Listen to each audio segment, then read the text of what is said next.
Stringing is important because if you actually think about it, what you're using to hit the shuttle isn't the racket. That's what most people would think.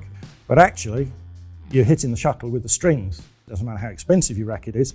If you haven't got the right strings, if you haven't got the right tension, you're not going to get the best out of the equipment that you're using. Yonex recommend that their rackets are strung in 2 pieces.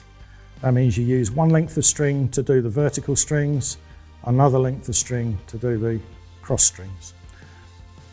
Reasons for doing this are that it will reduce the stress around the angles of the racket because there's not quite so much tension on the outside strings where you're tying off.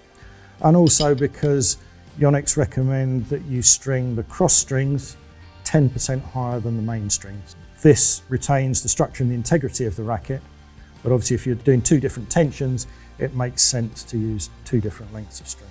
The tension that you choose can also be affected by the string that you use.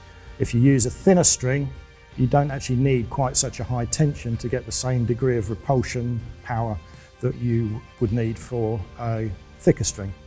Another factor to consider when you're choosing a tension would obviously be the racket and specifically the recommended tension guide that appears on the racket.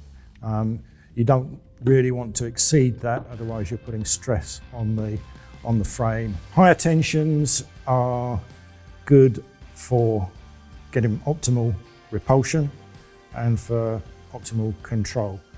The repulsion, the power part, will only come through if you're hitting the shuttle consistently in the sweet spot in the center of the racket and you can generate enough racket head speed. If you don't, the strings don't really move at all and therefore you're not getting any snapback, you're not really getting any repulsion, and the higher the tension, the smaller the sweet spot. So for the average player that maybe hits in different areas of the racket, higher tension's not benefiting them.